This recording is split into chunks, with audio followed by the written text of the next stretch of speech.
반갑습니다. 아버구십에 온 여러분을 진심으로 환영합니다. 다른 동네에서도 오시고 먼 지역에서도 오늘 오셨습니다. 모두 반갑고 환영합니다.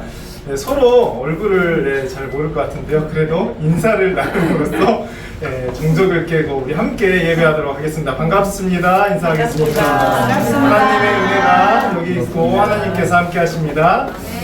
제가 기도하고 예배 시작하겠습니다. 하나님 아버지 감사합니다. 주님께서 만물을 창조하시고 우리를 가장 소중하게 창조하셔서 우리와 함께 하심을 믿습니다. 이 예배 가운데 하나님 주님께 집중하게 하시고 주님만 바라게 하셔서 그 바람 가운데 하나님의 은혜가 가득히 퍼져 회복되고 치유되고 하나님을 갈망하고 인생 가운데 소망을 품고 나아갈 수 있도록 예수님께서 친히 인도하여 주옵소서. 그렇게 인도하실 주님 찬양합니다. 예수님의 이름으로 기도합니다. 아멘.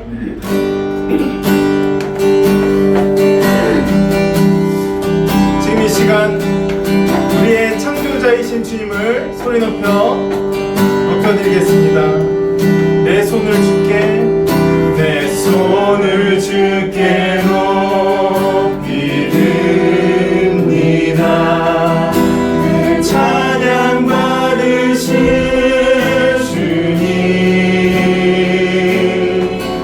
내 마음을 주께 활짝 엽니다. 내 찬양 받으실 주님, 한번 내 손을 주께 높이 듭니다. 내 손을 주께 높이 듭니다. 내 찬양 받으실 주님, 내 마음을 주께 활짝 엽니다. 내 찬양 받으실 주님,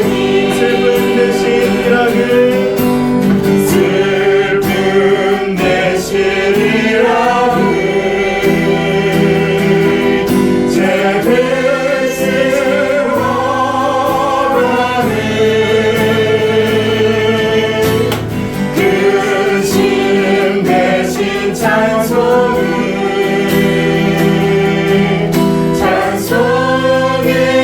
옷을 고백하며 내 손을 주께 높이 듭니다.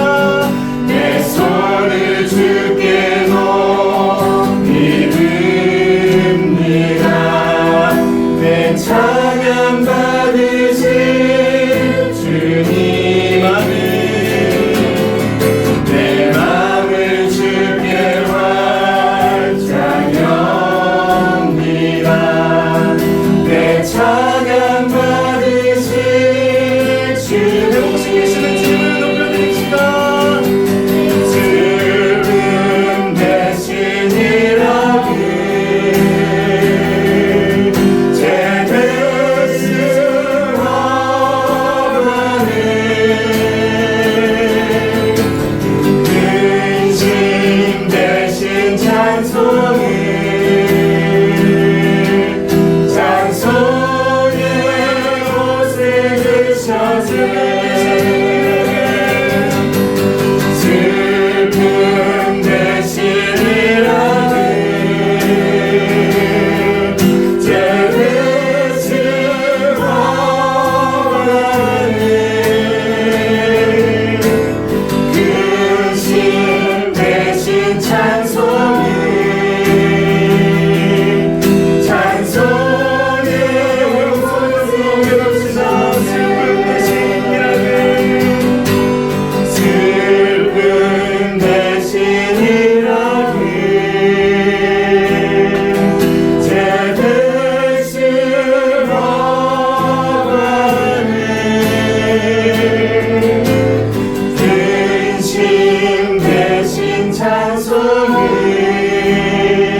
주만 높이리 나는 주만 높이리 결코 내가 변치 않네 세상 모든 권세 모든 영광 십자가 앞에 다 버리고 나의 충성과 내 헌신 내 모든 소망 오직 예수 나무에 달려 죽으신 그분께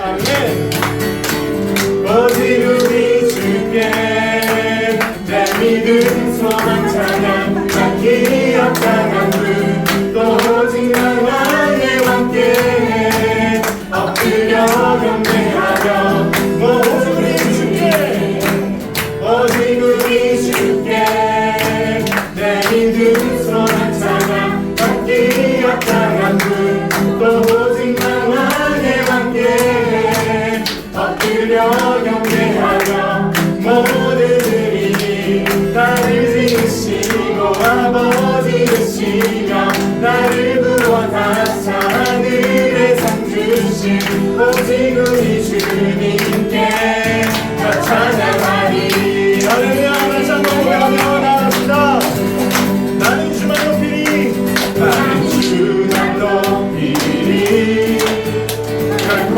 내만 변치 않네 세상 모든 권세 모든 영광 십자가 앞에 다 버리고 나의 충성과 내 헌신 내 모든 소망 오직 예수 나무에 달려 죽으신 그분께 선포합시다 오직 우리 주께 내 믿음 소망 찬양 받기 합당한 분또 오직 나와의 함께 엎드려 경배하며 모두 오직 우리 주께 오직 우리 주께 내 믿음 소망 찬양 받기 합당한 분또 오직 나와의 함께 엎드려 경배하며 모두 부르시다 나를 지으시고 아버지 되시며 나를 구원하사 하늘에 상 주신 오직 우리 주님께 나 찬양하리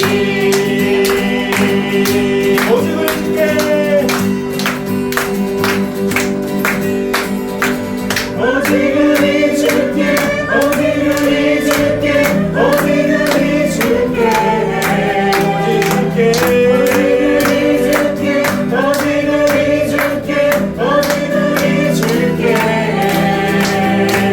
오직 우리 주께 오직 우리 주께 오직 우리 주께 오직 우리 주께 오직 우리 주께 나를 지으시고 아버지 되시며 나를 구원하사 하늘에 상 주신 오직 우리 주님께 나 찬양하리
자녀들은 내려갈 것이요 청년들은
아비들은 꿈을 꾸리라 주의 영이 임하면 자녀들은 내려갈 것이요 청년들은 환상을 보고 아비들은 꿈을 꾸리라 주의 영이 임하면 성령이여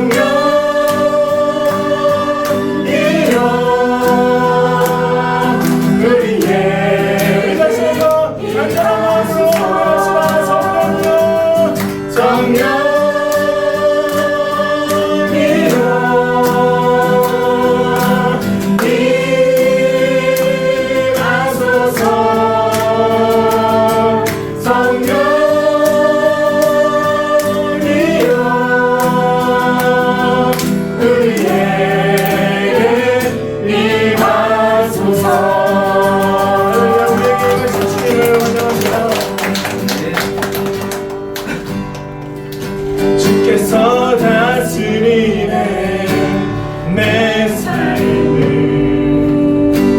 주께서 다스리네 내 삶을 주께서 임하시네 지금도 주께서 일하시네 내 주께서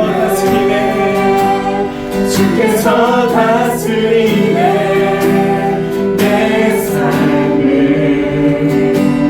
주께서 다스리네 내 삶을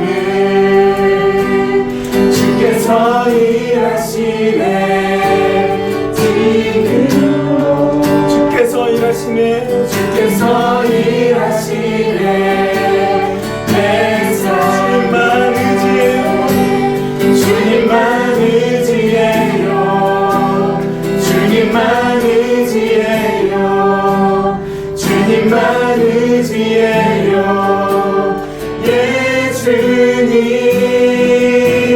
주님만 의지해요 주님만 의지해요 주님만 의지해요 예 주님 주께서 다스리네 내 삶을 주께서 다스리네 내 삶을 주께서 일하시네 주께서 일하시네 지금도 주께서 일하시네 내 삶을 봅시다 주님만 의지해요 주님만 의지해요 주님만 의지해요 예 주님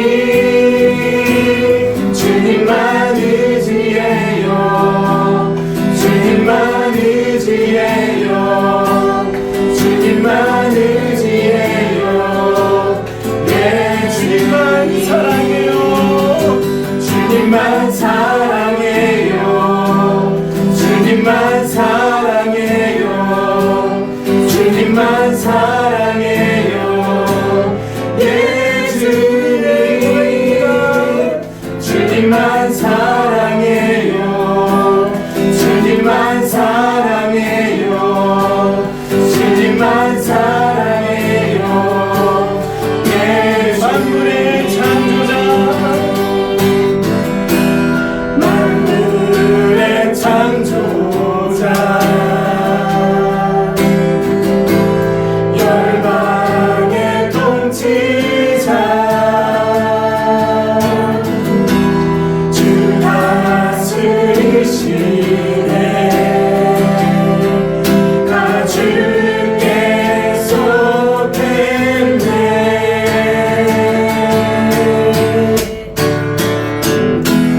주께서 다스리네 이 땅을 주께서 다스리네 이 땅을 주께서 주께서 일하시네 이 순간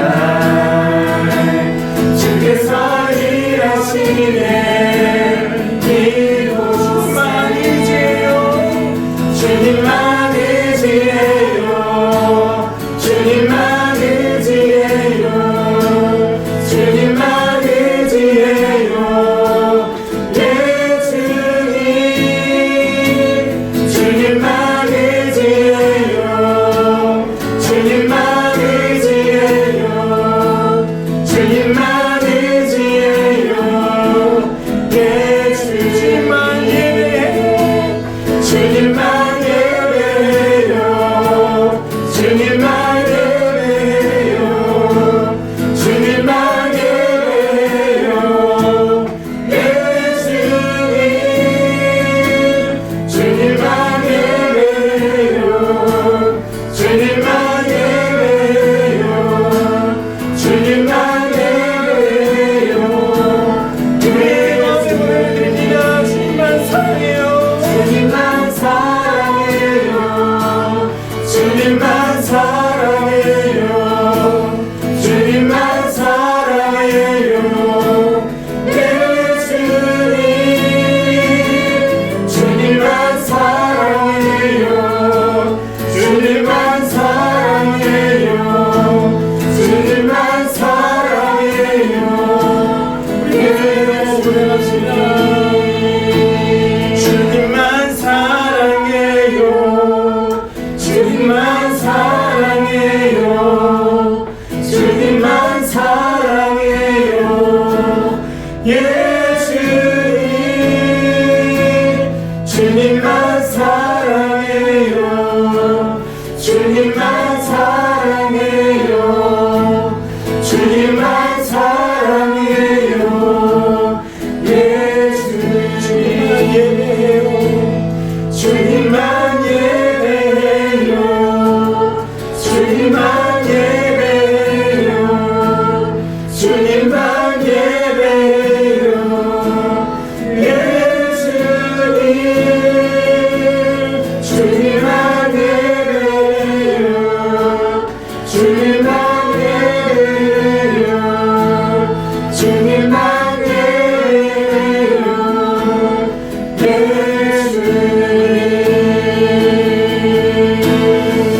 지금 이 시간 기도하며 나아가겠습니다. 하나님 그렇습니다. 우리는 하나님을 사랑하지 못하나 하나님께서 먼저 주인된 우리들을 사랑하셨고 하나님께서 먼저 주인된 우리들을 부으셨습니다. 하나님 아버지 우리의 유일한 소망은 하나님이시며 하나님 우리가 이 땅에서 가져야 할 사명이 바로 예배하는 것인 줄 믿습니다. 하나님을 예배하고 하나님을 사랑하는 것만이 아버지 유일한 그 영원한 소망인 줄 믿고 나아가고 하나님 아버지 하나님의 자녀들로 선택하신 이 백성들을 불쌍히 여기시고 하나님 은혜와 사랑으로 풍성하게 채워주시는 시간으로 함께하여 주옵소서. 하나님 말씀이 우리의 육체와 영혼을 살리는 줄 믿습니다. 하나님 말씀이 생명으로 오셨습니다. 예수 그리스도 그 생명의 말씀을 하나님 우리가 우리 심령 가운데 오시게 하시고 하나님 그 심령 가운데 아버지 우리가 받아들인 그 말씀이 역사하여서 하나님 우리가 온전한 사람으로서 하나님의 형상으로서 살아갈 수 있도록 깊은 은혜를 내려 주옵소서. 하나님 오늘 말씀을 전하는 이만나 전도사에게 성령의 충만함을 부어주시고 하나님 선포하는 모든 말씀이 땅에 떨어지지 아니하고 아버지 지금 이 자리에 이 순간에 함께하는 성도들과 함께하여서 아버지 온전한 하나님 나라 이루게 하여 주옵소서. 함께 이 기도 제목들을 가지고 간절히 기도하며 나아가겠습니다. 주여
함께 사도신경 하시겠습니다. 전능하사 천지를 만드신 하나님 아버지를 내가 믿사오며 그 외아들 우주 예수 그리스도를 믿사오니 이는 성령으로 잉태하사 동정녀 마리아에게서 나시고 본디오 빌라도에게 고난을 받으사 십자가에 못 박혀 죽으시고 장사한 지 사흘 만에 죽은 자 가운데서 다시 살아나시며 하늘에 오르사 전능하신 하나님 영에 앉아 계시다가 저리로서 산자와 죽은 자를 심판하러 오시리라. 성령을 믿사오며 거룩한 공예와 성도가 서로 교통하는 것과 죄를 사하여 주시는 것과 몸이 다시 사는 것과 영원히 사는 것을 믿사옵나이다. 아멘. 네, 오늘 함께 보실 말씀은 요나서 1장 1절입니다. 요나서 1장 1절입니다.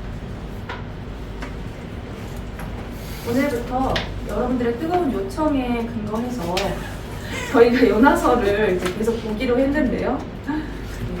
역시 기대를 저버리지 않는 1장 1절 오늘 말씀 본문입니다. 함께 합독하도록 하겠습니다.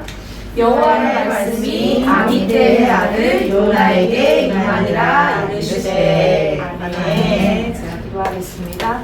사랑하는 주님 아버지, 오늘도 이렇게 주께서 은혜를 베풀어 주셔서 저희를 예배의 자리로 인도하여 주심에 크신 감사를 드립니다. 아멘. 아버지, 모든 시간이 모든 인생이 주의 손안에 있음을 아버지 고백합니다. 그 완전하시고 탁월하신 그 손이 우리 인생들을 이곳까지 인도하셨으니 그 주님의 뜻에 맞는 시간 될 수 있도록 우리를 사용하시고 또한 친히 다스려 주시고 주의 것으로 가득 채워 주시옵소서. 아버지, 우리는 부족하지만 주님은 강하시오니 그 주님의 강하고 능하신 팔을 우리가 바라보며 나아갑니다. 아버지, 그 권능하신 손으로 이 시간 친히 축복하시고 말씀의 능력 가운데 우리가 은혜를 받고 돌아갈 수 있도록 축복하여 주시옵소서. 우리를 사랑으로 이끄시는 분, 만유보다 크신 하나님 아버지 감사드립니다. 어느 때든지 우리를 또 우리 가정을 우리 공동체를 주님의 선하심과 은혜로 가득 채워가시면 감사드리며 앞으로를 또 기대합니다. 늘 나의 산 소망이 되어주심을 감사드리며 겸손하게 원합니다. 주님만 바라고 의지하여 하나님께 인정받는 아버지의 자녀 되게 하소서. 열심보다 변질되지 않는 마음으로 주님과 동행하는 삶이 되길 소망합니다. 사랑합니다. 감사드립니다. 우리의 구원자 예수님 이름으로 기도드린다는 기도 고백이 있습니다. 이 작은 예수로 살고 싶고 작은 하나님의 나라로 살고 싶은 가정에서 기도 제목 있습니다. 하나님 아버지, 이 기도를 들으시고 이 공동체와 이 가정이 거하는 모든 것 가운데 주의 선하심과 의대로 가득 채워 주시옵소서. 이들이 가는 곳마다 주님이 살아계심이 증거되게 하시고 그곳에서 하나님의 겸손이 나타나고 하나님을 신뢰하는 자들의 그 믿음이 어떻게 나타나는지가 이 가정을 통해서 계속 보여줄 수 있도록 축복하여 주시옵소서. 또 어리석은 인생 여정 가운데 좋은 곳으로 인도하시는 하나님의 은혜로 내 삶에 친히 간섭하여 주시니 감사와 찬양을 올려드립니다. 나의 삶이 하나님의 삶이 되게 드러낼 수 있도록 은혜 베풀어 주옵소서 하는 기도 제목이 있습니다. 이 하나님의 선하심, 이 간섭하여 주심에 감사와 찬양하는 기도 제목 가운데 그 고백이 삶 가운데 계속 나타날 수 있도록 주께서 인도하시고 이 삶이 정말 하나님 되심이 나타나는 삶으로 또 그의 사업과 그의 가정과 모든 일들이 그 하나님이 하나님 되심이 드러나는 증거로 사용되어 줄 수 있도록 축복하시고 함께하여 주옵소서. 내게 주신 이도 하나님이시요 거두시는 이도 하나님이십니다. 나로 부하게도 마시고 가난하게도 마옵소서. 내가 부하여서 하나님을 모른다 할까 두렵사오며 가난하여서 하나님을 욕되게 할까 두렵나이다. 모든 것이 주께로부터 나왔사오니 주여 선한 길로 인도하옵소서 하는 기도 제목이 있습니다. 이 고백이 우리 모두의 고백임을 고백합니다. 아버지 하나님이여, 우리가 주께로 나왔사오니 주로부터 나왔다는 것이 우리 삶 가운데 계속해서 증거되어 줄 수 있도록 도와주시고 그 선한 길 가운데 오직 하나님으로 만족하는 우리 모두가 되도록 축복하여 주시옵소서. 살아계신 우리 주 예수 그리스도 이름으로 기도하였습니다. 아멘. 여러분, 이 요나서는 구약의 복음서라고 볼 수 있는 성경입니다. 이 구약 대부분의 책이 천민 중심의 구속 역사를 기술하고 있는 것에 반해 이 요나서는 독특하게도 이방 나라, 특히 이스라엘의 원수 나라였던 이 아수르의 수도 니느웨의 구원을 중심으로 전개되고 있습니다. 이 이스라엘 백성만을 위한 하나님이 아니라 이방인들의 하나님, 곧 온 천하 만민의 하나님이심을 보여주는 측면에서 우리는 이 요나서를 통해 복음을 볼 수 있는 것이죠. 이 요나라고 네이버에 검색하면 라이프 성경사전에 이렇게 친절하게 알려주고 있습니다. 이 일부 학자들은 본서의 내용을 실제 있었던 역사적 사건이 아니라 이 우화로 봐야 한다는 주장을 하기도 했습니다. 하지만 예수님께서 마태복음에서 내가 요나의 표적밖에는 보일 것이 없느니라고 이 요나서의 역사성을 인정하고 계시잖아요. 그리고 2장의 내용을 봤을 때 이 요나가 개인적으로 이렇게 체험한 것이 아니고는 이렇게까지 생생하게 표현하기 어렵다는 점과 바로 오늘 본문에 이 하나님의 소명을 받았다는 언급으로 미뤄보아서 이 요나서의 저자는 요나로 보는 것이 합당하겠습니다. 그리고 실제 경험했던 것을 기록하였다고 볼 수 있습니다. 특히 이 물고기 뱃속의 요나는 이 예수님의 죽음과 3일 만에 부활하신 십자가 사건을 예표하기도 하잖아요. 이뿐만이 아니라 1장 1절부터 이 4장 마지막까지 모든 것이 마치 구원의 여정처럼 보여지는 성경입니다. 이 택함 받은 백성들이 구원을 받고 이 구원을 이뤄나가는 여정. 이곳에는 과거적, 현재적, 미래적 구원이 있는데요. 우리는 구원을 받았다면 구원을 받은 것으로 끝이 아닌 이 시작으로 알고 있죠. 이 하나님의 얼굴을 보며 영화롭게 되는 그날까지 이 우리의 구원이 이어져 가고 있는 겁니다. 이 구원을 받았다, 구원을 받고 있다, 구원을 받을 것이다. 이런 식으로 과거와 현재와 미래적 구원으로 우리가 구원을 얘기할 수 있는데 이것은 이 구원의 미완성을 이야기하는 것이 아니에요. 이 육체라는 유한하고 한계성을 가진 인간이 무한하시고 한계가 없으신 이 하나님이 베푸시는 구원을 받는 데 있어서 이 구원이 나타나는 방식으로 이해해야 합니다.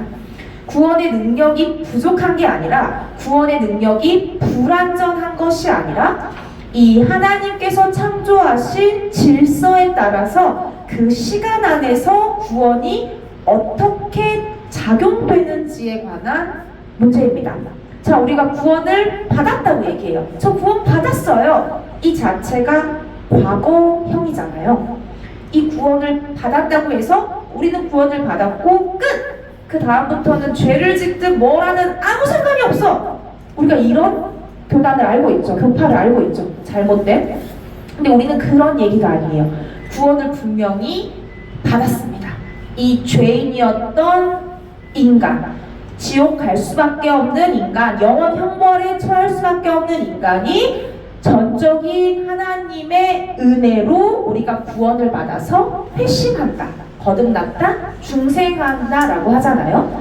그와 동시에 시간적 측면이 아니라 논리적 순서로서 우리가 의롭다 하심을 입고 또 양자된다고 하잖아요. 양자됨을 얻잖아요. 이게 동시에 일어나는데 이렇게 거듭나고 중생했다는 거, 그래서 우리가 의롭다고 칭하심을 받은 거, 하나님의 아들이라는 칭호를 얻는 이 양자됨을 얻는 것, 이것이 우리가 바로 구원받았다라고 표현하는 그 내부적인 이야기입니다. 그 안에 속성들이에요. 그래서 우리가 구원받았다 이렇게 얘기를 하는데 이 구원받음을 통해 의인이라는 칭함을 입었지만 이 여전히 죄를 지을 수밖에 없는 육체를 지녔기 때문에 이 우리가 성화라는 구원의 도구를 통해서 이 생이 다하는 동안 더 이상 죄의 그늘 아래가 아니라 이 은혜 아래에서 그 인생이 이 구원의 여정을 지나는 거예요. 이게 우리가 구원을 받고 있다라고 표현하는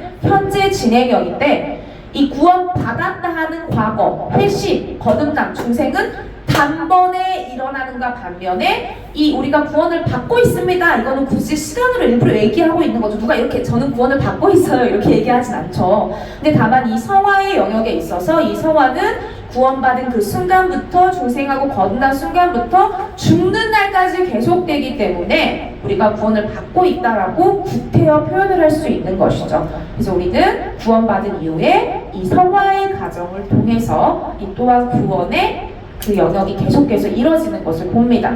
그리고 앞으로 구원을 받을 것입니다 라고 하는 것은 이 은혜 아래 있는 성화의 그 구원의 여정을 지나다가 마침내 이 육체를 벗게 되었을 때 우리가 드디어 영화롭게 됨으로 이 구원이 나타나는 것이죠. 그래서 바로 우리가 구원을 받을 것입니다 하는 것은 아직 구원을 못 받았다는 게 아니라 이 영화롭게 됨, 즉 이 육체를 벗어나는 것이 우리에게 남아있기 때문에 그렇게 이야기를 할 수 있습니다. 바로 이 길지 않은 4장으로 구성된 이 요나서를 통해 우리는 우리의 구원이 어떻게 이루어져 나가는지를 앞으로 면밀히 살펴보고자 합니다. 그리고 이 시작이 바로 여호와의 말씀이 아미떼의 아들 요나에게 임하니라 이르시되 이렇게 시작이 돼요. 자, 요나라는 이름의 뜻은 여러분 비둘기입니다. 이 1장 1절에 보면 여호와의 말씀이 아미떼의 아들 요나에게 임했어요. 이 구약시대의 인물들, 지금도 마찬가지죠. 이름이 중요하다는 이야기를 저희가 나눔에서 여러 번 얘기했잖아요. 이 이름이 그 사람의 삶을 예표하거나 그 의미를 시사하는 바가 크기 때문에 이 이름의 뜻까지 함께 알면 우리가 더 많은 것을 이해할 수 있게 됩니다. 저번 주에 우리가 주 예수 그리스도 거기에 대한 의미에 대해서 우리가 함께 살펴봤잖아요. 그러면 요나의 이름의 뜻은 비둘기인데 이 요나전에 인물이 한 명이 더 등장합니다.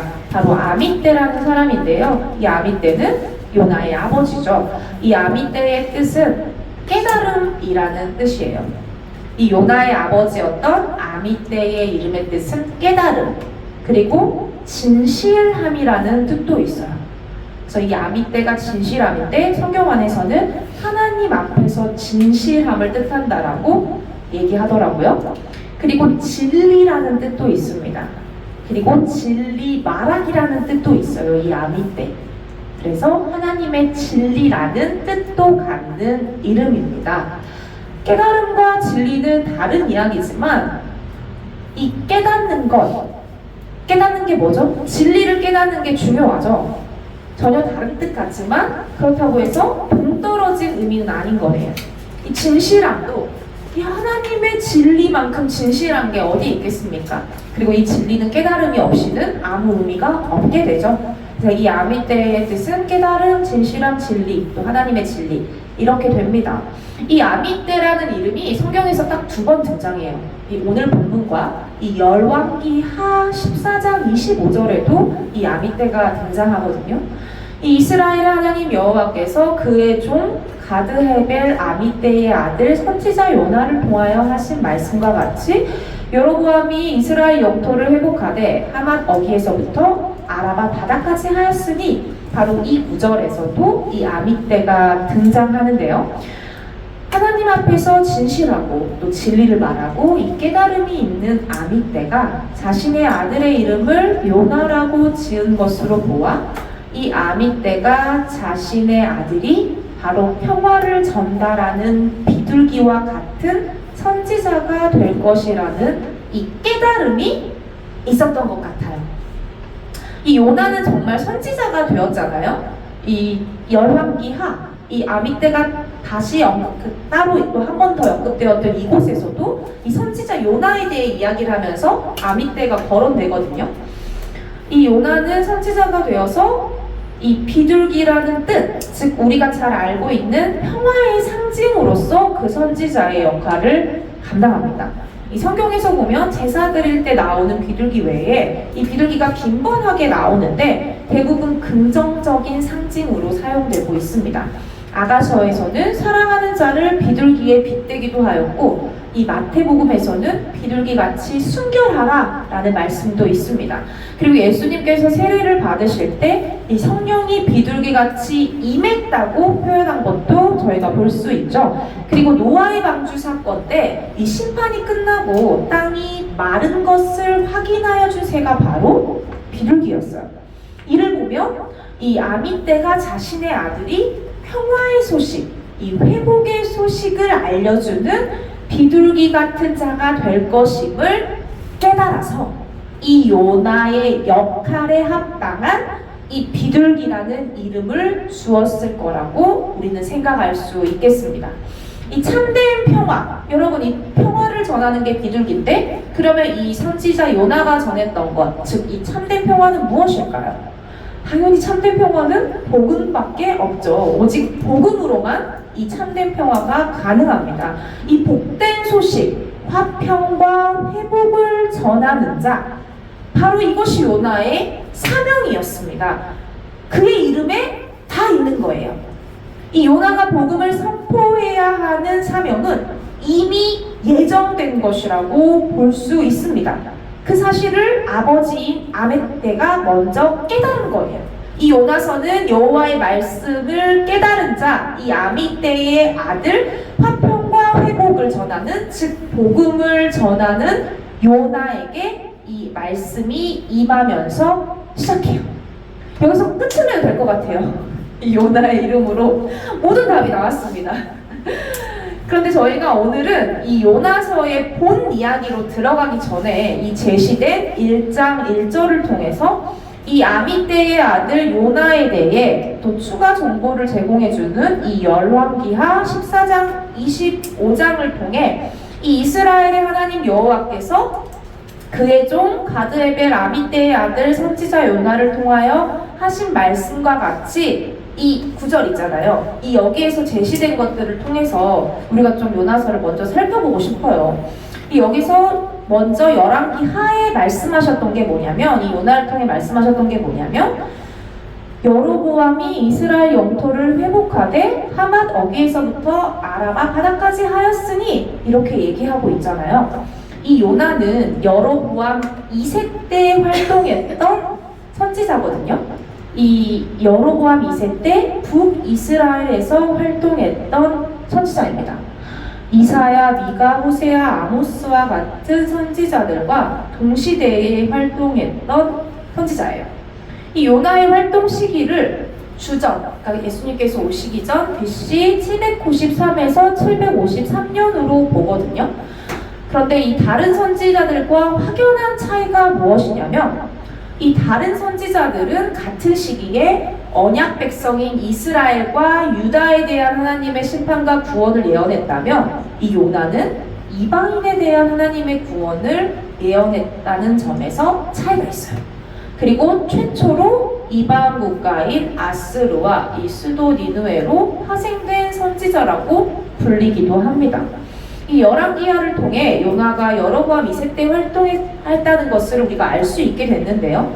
여기서 증언하는 이 요나를 통해 하신 말씀의 성취는 이제 열왕기하 10장으로 거슬러 올라가서 이 10장 30절에 보면 북이스라엘에 있는 바알과 우상 숭배자들을 다 제거한 예후에게 하신 약속에서 시작이 돼요. 여기서 하나님은 우상의 원흉이었던 이 아합과 이세벨의 씨를 박멸했던 예후에게 무슨 말씀을 하시냐면, 내 자손이 이스라엘 왕위를 이어 4대를 지내리라 라는 약속을 하시거든요. 이 4대 중에서 특히 여로보암 2세 때 하나님께서 큰 은혜를 베풀어 주셔가지고 바로 이때 최고 전성기를 누렸던 솔로몬 시대의 영토를 다 회복하게 하세요. 바로 그 말씀이 이 오늘 열왕기하 14장 25절이에요. 요나를 통해서 하나님께서 말씀하셨던 그 지역, 영토를 회복하되 하맛 어귀에서부터 아라바 바다까지 하였다고 했잖아요. 여기서 증언하고 있는 것이 바로 이 중요한 솔로몬 시대의 영토를 회복하게 했던 그 장면인데, 저희가 요나서를 쭉 보면서 이제 나중에 이 시대의 다른 기록들과 함께 차후 이 요나의 아수르 사역 이후에 이 북이스라엘과 남유다와 아수르의 관계가 어떻게 되는지도 앞으로 볼 거거든요. 근데 아무튼 요나는 이렇게 자신이 살았던 시대에 임한 말씀에 대해서 성취를 이미 봤던 선지자예요. 요나서에는 이 기록이 따로 있지 않아서 우리가 요나를 불순종의 선지자라는 그 타이틀을 거머쥐고 있는 자로 보잖아요. 요나 하면 불순종했던 선지자. 근데 그런 요나에게 사실 이런 말씀도 임했고 또 이 말씀이 성취도 됐다라는 것을 우리가 한번 기억하고 가야 합니다. 그리고 오늘 말씀에서 우리가 중점으로 보고 싶은 것이 바로 오늘 본문의 정보, 이 아미떼의 아들 요나를 뒷받침해주는 이 열왕기하 14장 25절이에요. 여기서 알려주고 있는 또 다른 정보가 뭐냐면 아미떼의 아들 요나서에서 이렇게 얘기하잖아요. 근데 이제 이 열왕기하에서 뭐가 붙냐면 가드헤벨 아미떼의 아들 요나라고 얘기를 하거든요. 이 깨달은 자, 정직한 자의 아들로 회복의 소식을 전하는 비둘기 요나에게 주어지는 또 다른 수식어는 가드헤벨 아미떼의 아들이에요. 이 요나의 고향인 가드헤벨, 이곳이 지닌 의미를 통해서 우리는 요나서를 들어가면서 이 요나의 사명에 대해서 한번 보도록 하겠습니다. 가드헤벨은 여호수아 19장 13절에 보니까 이 여호수아가 스불론 지파에게 준 땅입니다.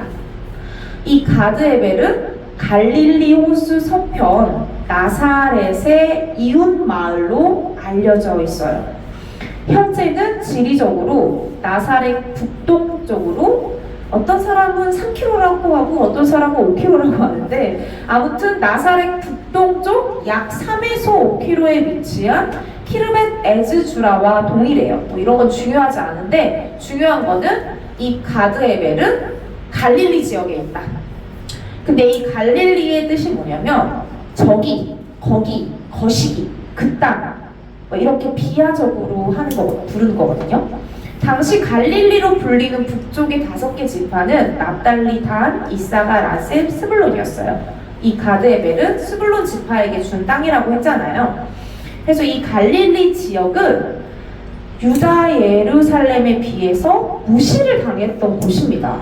왜냐하면 유다 예루살렘은 정치적으로, 문화적으로, 종교적으로 중심 지역이기 때문이죠.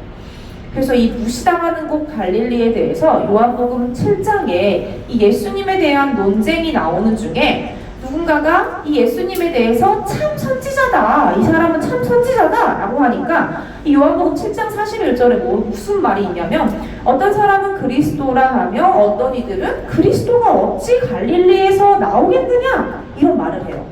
그리고 그 구절의 밑에 보면 이제 니고데모가 어떤 얘기를 하는데 이 니고데모의 대답에 7장 52절에 보니까 그들이 대답하여 이르되 너도 갈릴리에서 왔느냐? 찾아보라. 갈릴리에서는 선지자가 나지 못하느니라 하였더라. 이런 말이 나오거든요. 네, 저희가 저번에 그 얘기 했었잖아요. 누구 할 때 했죠? 아리마대 요셉 할 때 했죠? 아리마대 요셉이 살았던 지역은 명망이 높은 지역이었다. 왜냐면 누구였죠? 사무엘의 사무엘의 고향이었기 때문에. 지금도 무시하는 게 있다고 했잖아요. 저희도 어떤 지역은 이래, 그 지역 사람들은 이래, 이런 이야기 있다고 했잖아요. 이 당시에도 그랬다는 거예요. 갈릴리, 무시당하는 곳이에요. 근데 이 요나가 바로 유일한 갈릴리 출신 선지자예요. 이사야, 스바냐, 학개, 스가랴, 말라기는 예루살렘 출신이에요. 그리고 예레미야는 예루살렘 바로 위 지역인 아나도 출신이거든요. 어찌됐든 이 유일한 이방 선교 부르심을 받은 선지자가 또 유일하게 갈릴리 출신이라니 저는 이 부분도 굉장히 흥미로웠어요. 하나님께서 이 사람이 나는 시기, 그리고 이 사람이 나는 장소, 그리고 이 사람이 거주하여서 자란 지역까지 모두 완벽하게 그분의 뜻에 맞게 주관하신다는 거예요. 요나는 이 갈릴리에서 나야 하는 이유가 있었던 것입니다.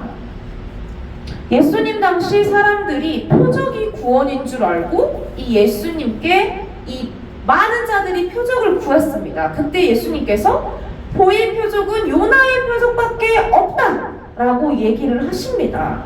이 죽음과 부활, 그래서 이 예수 그리스도의 죽음과 부활을 예표하는 이 요나 역시 갈릴리 출신이라는 점을 우리는 또 주목해야 할 것입니다. 바로 이 갈릴리 지역의 가드헤벨은 어떤 곳일까요? 이 가드헤벨의 성경적인 뜻은 우물의 포도즙 틀이라는 뜻이에요. 희한하죠? 지역 이름이 가드헤벨인데 이 가드헤벨의 뜻이 우물의 포도즙 틀. 포도즙 틀 아시죠? 포도즙을 짜내는 틀이잖아요. 근데 이 틀이 어디 있다고요? 우물에 있는 거예요. 그러면 그 틀을 쓸 수 있을까요? 없을까요? 못 쓰죠. 근데 이 가드헤벨의 뜻이 우물의 포도즙 틀, 그리고 또 어떤 기록에는 굴에 있는 포도주를 짜는 틀이라고 적혀 있어요. 굴에 있는 포도주를 짜는 틀. 이 가드가 포도주 틀이거든요. 이 굴에 있는 포도주를 짜는 틀. 자, 여러분, 가드헤벨, 그 지역에 포도가 많이 생산되었다라고 해요. 제가 오늘 포도를 연상하는 와인색 옷을 한번 입어봤는데 여러분, 포도주, 성경에서 굉장히 중요한 의미로 다뤄집니다. 근데 이 가드헤벨은 포도주를 짜는 틀인데, 근데 우물에 있거나 굴에 있다라는 거죠. 여러분, 포도주는 우리가 통상 예수 그리스도의 피라고 얘기를 하죠. 예수님이 그러니까 하나님의 아들임을 공적으로 나타내실 때, 즉 첫 이적을 일으키셨을 때 바로 물이 변하여 포도주가 되게 하는 이적을 일으키셨잖아요. 나중에 여러분이 요나서가 좀 지겹다 하시면 요한복음을 한번 해볼까 생각을 했는데, 이 오직 예수 피로만 우리를 정결하게 할 수 있다는 의미를 주는 게 바로 이 물이 변하여 포도주가 되게 하신 사건이거든요. 이 물이 변하여 포도주가 되게 하신 그 사건에 이 유대인의 정결 예식에 쓰려고 두었던 돌 항아리에 물을 떠서 가져다 주는 장면이 나오는데, 바로 이것에서 이 의미가 들어있는 거예요. 유대인들은 정결 예식을 통해서 그 물을 통해서 몸을 깨끗하게 했어요. 근데 그 물로 우리를 깨끗하게 할 수 있는 것이 아니라 바로 이 물이 변하여 포도주가 된 것, 즉 죄사함을 얻을 수 있는 것은 오직 예수 그리스도의 피, 이 그리스도의 십자가 희생뿐이라는 것을 알려주는 기적이거든요. 그래서 이 포도주는 중요하죠. 그리고 이 유대 지방에서 물이 없을 때 이 포도주를 식수 대신 사용했다고 하니, 물을 못 마시면 우리가 죽잖아요. 이 생명을 영위해주는 것으로도 이 포도주는 의미가 있습니다. 이 우물의 포도즙 틀, 이 포도주는 예수 그리스도의 희생을 의미해서만이 아니라 우리의 이 생명을, 그 유대인들에게 있어서 물이 없을 때 마시는 것으로 이 생명을 연계하는 것들도 중요하잖아요. 이 구원을 주는 예수 그리스도의 보혈로 모아도 생명을 얻고, 또 이 영생을 얻는 것이 예수 그리스도의 피인데, 이제 이를 나타내는 포도주는 어떤 쪽으로든 중요하다는 거예요. 근데 이 가드헤벨이 바로 이 포도주를 짜는 틀이다. 근데 우물에 있는 혹은 굴에 있는 포도즙 틀로 지금은 쓸 수 없다라는 거예요. 이 생명과 영생을 주는 포도주를 만들어주는 그 틀을 감추어 놓은 거예요. 이 가드헤벨, 생명과 영생을 주는 도구를 감추어 놓은 곳.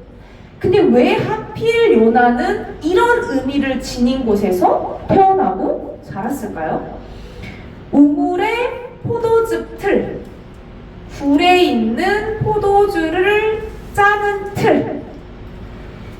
왜 요나가 여기서 태어났는지, 이 요나가 성경 전체 맥락에서, 즉 구속사적 관점에서 이 예수의 죽음과 부활을 의미한다면, 그가 고레 뱃속에 들어가게 된 이유도 중요하지만, 이 고레 뱃속에서 죽지 않고 살아나와서 그 사명을 끝까지 이행하기까지 지키시고 인도하신 이 하나님의 주권이 더욱 중요해요.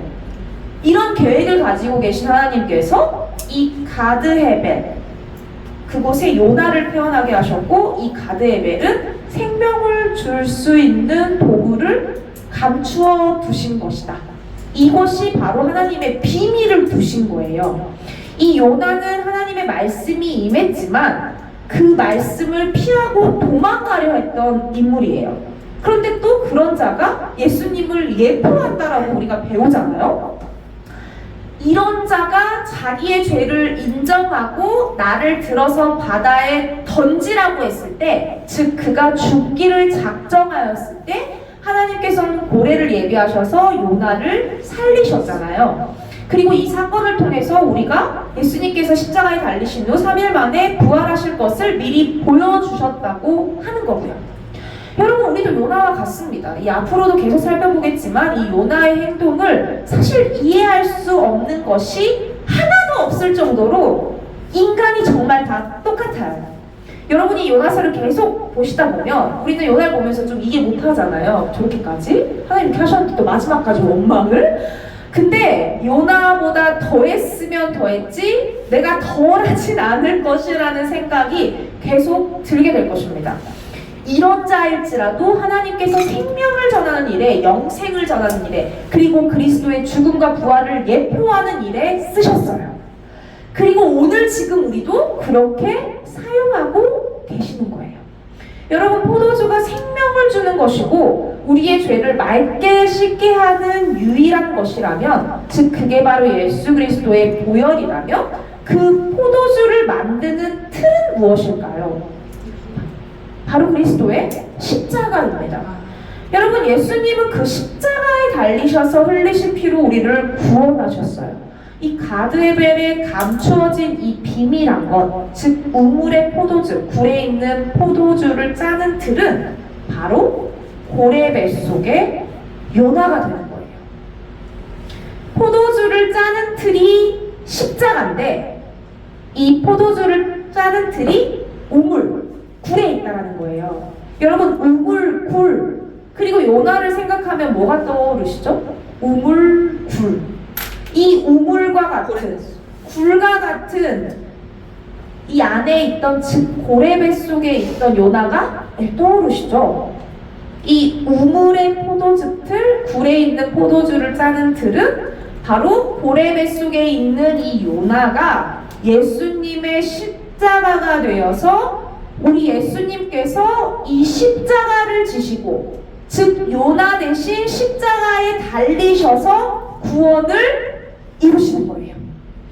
바로 여기 있는 이 기만나라는 십자가를 우리 예수 그리스도께서 친히 지시고 이 기만나 대신 십자가에 달리셔서 흘리신 그 보혈로 내가 이렇게 살고 영원히 살게 되는 것입니다.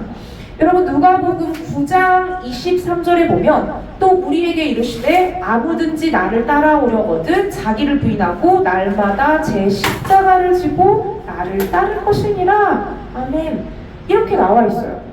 여러분, 하나님께서는 이 요나가 출생할 장소부터 선발하셔서 그곳의 이름을 정하시고 요나의 이름을 정하셨습니다. 이 지역이 어떻게 쓰일 것인지를 정하시고 이 요나의 인생이 어떻게 쓰일 것인지 그 지역이 생겨나기도 전에, 이 요나가 태어나기도 전에 이미 정하셔서 그 말씀하신 역사에서 이 시간에 따라 이 일들을 하나하나 이뤄가고 계신 거예요. 지금도 그렇게 하고 계신 것입니다. 여러분, 우리의 삶에 수시로 도사리는 불안이라는 위협이 있어요. 이 불신이 하나님을 멸시하는 거라고 우리가 수없이 배웠지만 이 육체의 한계와 이 유한함을 가진 우리가 이 무한하신 하나님을 다 알아서 완벽하게 신뢰할 수는 없는 노릇이에요. 뭐 어쩔 수 없어 라고 이야기하는 게 아니라 그래서 바로 우리 예수님이 나와 같은 이 육신을 입고 오신 것이죠. 그래서 우리의 연약함을, 우리의 어려움을 모르시지 않는 것입니다. 여러분, 이 요나처럼 불합리함을 느끼시는 분이 계십니까? 이 억울함을 느끼시는 분들 있으세요? 생활의 어려움, 건강의 어려움, 미래에 대한 두려움과 당장 무엇을 할지, 어디로 가야 할지 알지 못해서 괴롭고 힘든 시간을 보내고 계십니까? 여러분, 그래서 우리는 예수가 필요합니다. 이 예수 그리스도께서 내가 태어나기도 전에, 이 땅이 생겨나기도 전에 오늘을 지으시고 우리의 인생을 지으셨어요. 이 모든 것들이 창세 전에 다 예비가 되어 있었습니다. 오늘의 어려움과 이 오늘의 부족함, 이 오늘의 피곤함과 이 오늘의 절망감, 이 오늘의 슬픔과 모든 아픔을 오직 예수 그리스도로 인해 채워지고 해결되고 이해되고 위로되고 또 이 고쳐지는 역사를 하나님께서 이미 다 예비해 놓으셨던 거예요.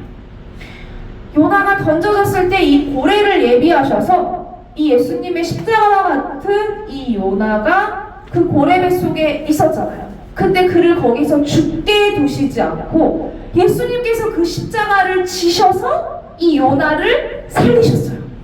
그래서 이 요나의 기록을 예수님의 예표로 사용하셨잖아요.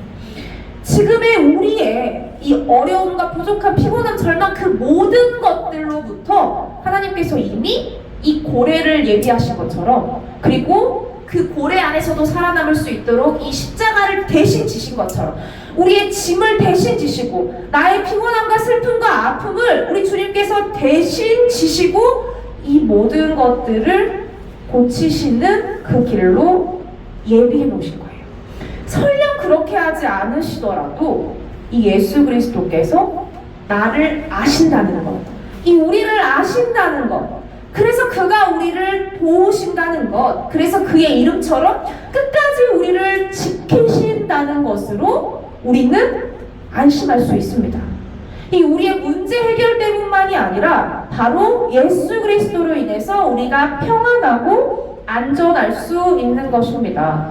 여러분, 히브리서 4장 15절에서 16절을 우리가 함께 보면 좋겠습니다. 히브리서 4장 15절에서 16절. 자, 히브리서 4장 15절에서 16절입니다. 네, 찾으셨으면 함께 합독하겠습니다. 우리에게 있는 그 제사장은 우리의 연약함을 공정하지 못하실 이가 아니요 모든 일에 우리와 똑같이 시험을 받으시니로되 죄는 없으시니라. 그러므로 우리는 긍휼하심을 받고 때를 따라 돕는 은혜를 얻기 위하여 은혜의 보좌 앞에 담대히 나아갈 것이니라. 아멘. 가드헤벨, 여러분이 영생을 줄 수 있는 포도주 틀을 우물에 감추신 곳, 이 그곳에서 깨달음을 얻은 자의 아들인 이 요나에게 이 여호와의 말씀이 임했어요. 그리고 하나님께서는 그 말씀대로 모든 구원의 역사를 친히 이루셨고 바로 오늘 우리에게도 그 구원이 임한 거예요. 여러분, 선지자에게만 말씀이 임합니까? 그렇지 않습니다. 오늘 바로 지금 여기 이곳에 있는 우리에게 이 여호와의 말씀이 임한 거예요. 내가 너희를 안다. 내가 너희와 같이 되어 보아서 안다. 진짜 안다라는 거예요. 기노스코 한다는 것이죠. 그래서 내가 너를 이해할 수 있다. 내가 너를 대변할 수 있다. 너의 힘듦을 내가 다 안다. 그러니 나의 긍휼함을 얻어서 이 돕는 은혜를 얻기 위해 이 은혜의 보좌 앞에 담대히 나아오라 라고 우리를 초청하시는 것입니다. 내가 너를 돕겠다. 내가 너를 위로하겠다. 내가 너를 위해서 목숨까지 아끼지 않았는데 이 죽음을 불사하지 않았던 그 사랑으로 내가 너를 지켜주겠다라고 말씀하시는 거예요. 여러분, 이 말씀을 따라 살아가는 이 돕는 은혜를 구하기를 원합니다. 여러분, 이 말씀이 우리에게도 임했어요.